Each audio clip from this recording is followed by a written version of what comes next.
بالله من الشيطان الرجيم. بسم الله الرحمن الرحيم. وقال الملك إني أرى 7 بقرات سمان يأكلهن 7 عجاف و7 سنبلات خضر وأخر يابسات يا أيها الملأ أفتوني في رؤياي إن كنتم للرؤيا تعبرون. قالوا أضغاث أحلام وما نحن بتأويل الأحلام بعالمين. وقال الذي نجا منهما وادكر بعد أمة أنا أنبئكم بتأويله فأرسلون. صدق اللہ العظیم الی آخرہ۔ ان آیات میں اللہ رب ذوالجلال نے مصر کے بادشاہ کا ایک عجیب خواب بیان کیا ہے کہ اس نے خواب دیکھا کہ 7 موٹی گائیں ہیں اور 7 دبلی گائیں ہیں۔ ان گائیں اور بیلوں نے موٹے بیلوں کو کھا لیا۔ اسی طرح 7 خشک غلہ کے خوشے ہیں اور 7 سبز خوشے ہیں، اور خشک خوشوں نے سبز خوشوں کو کھا لیا۔ اللہ تعالیٰ فرماتے ہیں وقال الملک انی اری 7 بقرات سمان یاکلہن 7 عجاف و7 سنبلات خضر وأخر یابسات، جن کا ترجمہ ہو چکا ہے۔ تو کہا یا ایھا الملأ افتونی فی رؤیایا ان کنتم للرؤیا تعبرون، کہنے لگے اے میرے وزیرو درباریو، میں نے جو یہ خواب دیکھا ہے اس کے بارے میں مجھے تعبیر بتا دو کہ اس کا مطلب کیا ہے، تم جانتے ہو خوابوں کی تعبیر کو، مجھے بتاؤ۔ قالوا اضغاث احلام، انہوں نے کہا کہ یہ خیالی خواب ہیں۔ وما نحن بتاویل الاحلام بعالمین، اور ہم جو ہے تو خیالی خوابوں کے تعبیر نہیں جانتے، اور ہمیں معلوم نہیں ہے کہ ان کا کیا مقصد ہے۔ یہ ویسے خیالاتی ہوتے ہیں جو لوگ دیکھتے ہیں، لیکن بادشاہ مطمئن نہیں ہوا، کہنے لگا میری زندگی اتنی گزر گئی، ایسا خواب ابھی تک مجھے نہیں آیا، تو اس خواب کا ضرور کوئی نہ کوئی مطلب ہوگا اور مجھے اس کی تعبیر چاہیے۔ وقال الذی نجا منہما وادکر بعد امۃ انا انبئکم بتأویلہ فارسلون۔ 2 قیدیوں میں سے ایک قیدی جو بچ گیا تھا اور اپنی نوکری پر بحال ہو گیا تھا، اس کو اچانک یاد آ گیا 7 سالوں کے بعد۔ اتنے وقت تک یوسف کا معاملہ اسے یاد ہی نہیں آیا تھا، حالانکہ یوسف نے کہا تھا بادشاہ سے میرا تذکرہ کرنا کہ بغیر میں کسی قصور کے جیل میں ہوں۔ تو اس کو اچانک یاد آ گیا، کیونکہ اس نے بھی خواب دیکھا تھا جو یوسف علیہ السلام نے اس کی تعبیر بتائی تھی اس کے ساتھی، اور اس کے خواب کی جو سچ نکلا تھا۔ تو اس کو یاد آ گیا، تو کہنے لگا کہ اے بادشاہ سلامت، اس خواب کا مقصد اور تعبیر میں آپ کو بتا سکتا ہوں۔ اس نے کہا کیسے بتا سکتے ہو؟ کہا اس طرح قید میں یوسف جو ہیں، جو عزیز مصر کے جو پہلے غلام تھے آج کل قید میں ہیں، میں اس سے پوچھ کر آتا ہوں اور میرے وہاں اس سے ملاقات کا بندوبست کیا جائے۔ یہ جو بادشاہ مصر کا قید تھا آج تک وہ موجود ہے، پہاڑوں میں ہے، پہاڑوں کو توڑ کر اور جو ہے تو ان کو تراش کر بالکل پہاڑوں کے اندر بنا ہوا ہے۔ بہت اترائی ہوتی ہے، بہت چڑھائی ہوتی ہے، اور جو ہے تو بڑا مشکل جیل ہے، آنا جانا عام لوگوں کا مشکل ہے، ناممکن ہے۔ تو اسی لیے اس کے لیے انتظام کیا گیا، اس کے لیے لکھ کر دے دیا گیا کہ اس کی ملاقات فوراً قید میں جو یوسف ہیں کنانی غلام، اس سے ملاقات کروائی جائے، اور اس طرح جو ہے تو یوسف علیہ السلام سے ملاقات کا بندوبست کیا گیا۔ تو آگے کہتا ہے یوسف ایھا الصدیق افتنا فی 7 بقرات سمان یاکلہن 7 عجاف و7 سنبلات خضر وأخر یابسات لعلی ارجع الی الناس لعلہم یعلمون، کہ اے یوسف اے سچے آدمی،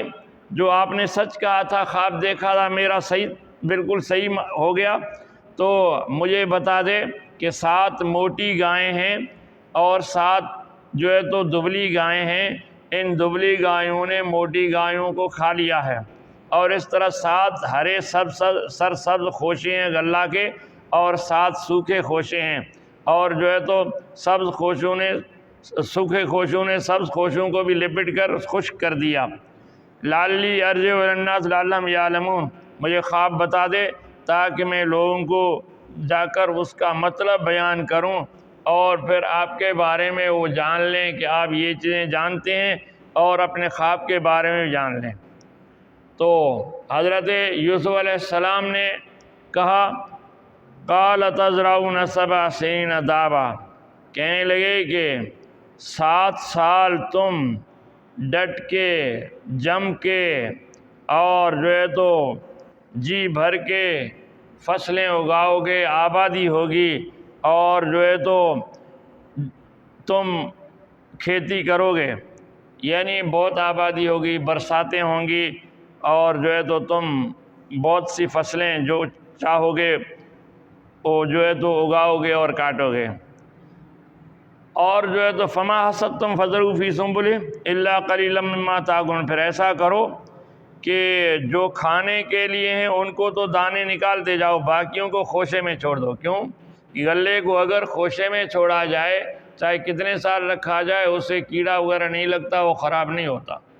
جب خوشوں سے نکالو گے تو پھر کوئی 6 مہینے کے بعد خراب ہوتا ہے، کیڑا لگتا ہے، کسی میں سال کے بعد، کسی میں 1.5-2 سال کے بعد۔ تو فرمایا جو ضرورت کے حساب سے تم خوشوں سے جو ہے تو ان کو نکالو، باقیوں کو جو ہے تو خوشوں میں رہنے دو، خراب نہیں ہوں گے۔ یہ 7 سال آبادی کے خوب آبادی کرو اور ان کو اگاؤ۔ ثم یاتی من بعد ذلک 7 شداد، پھر جو ہے تو 7 سال قحط سالی کے آئیں گے، آبادی نہیں ہوگی، برساتیں نہیں ہوں گی، فصلیں نہیں ہوں گی تو کم ہوں گی، اور جو تم نے یہ چھوڑے ہیں خوشوں میں ان کو نکالتے جاؤ، استعمال کرتے جاؤ ضرورت کے حساب سے، جو ہے تو الا قلیلا مما تحصنون، یہ 7 سال تک چلیں گے، کچھ بچ جائے گا جو 8ویں سال پھر برسات ہوگی۔ ثم یاتی من بعد ذلک قوم فیہ یغاثون الناس وفیہ یعصرون، پھر جو ہے تو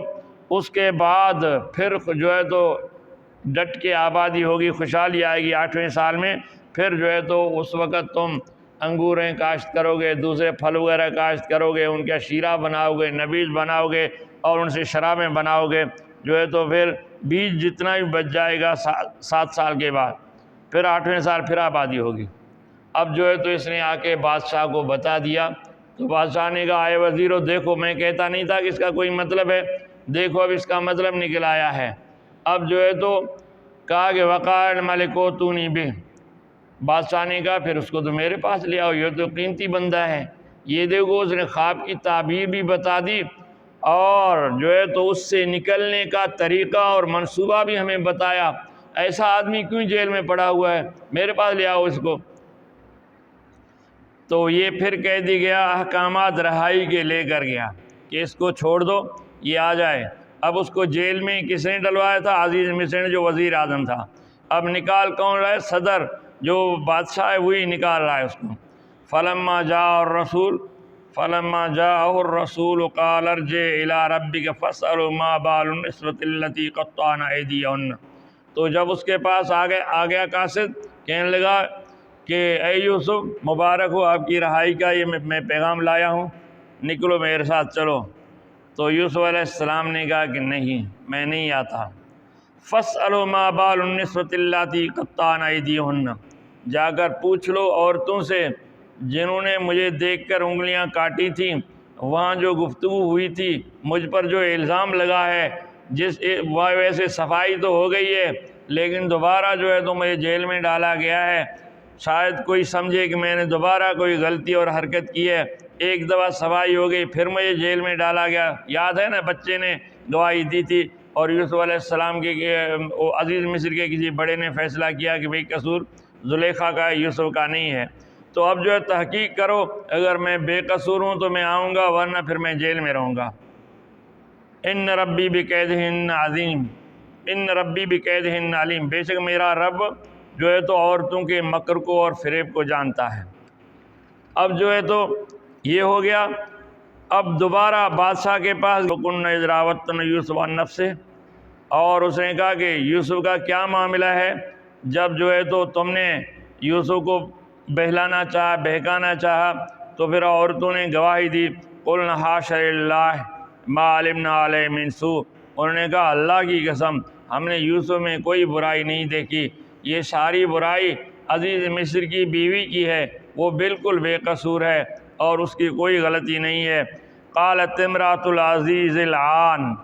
عزیز مصر کی بیوی جو یوسف پر عاشق اور فریفتہ ہو گئی تھی وہ بھی موجود تھی، اس نے کہا جب سارا معاملہ ظاہر ہو گیا ہے اب جو ہے تو میں بھی سچی کرتی ہوں کہ حسس الحق، اور جو ہے تو حق ظاہر ہو گیا ہے، انا راودتو عن نفسہ، میں نے اسے بہکانا چاہا، میں نے پھسلانا چاہا، میں نے اس سے برائی کرنی چاہی، وَإِنَّهُ لَمِنَ الصَّادِقِينَ، لیکن وہ مجھ سے بچ گئے، وہ سچا ہے میں جھوٹی ہوں، میں قصوروار تھی وہ نہیں ہے۔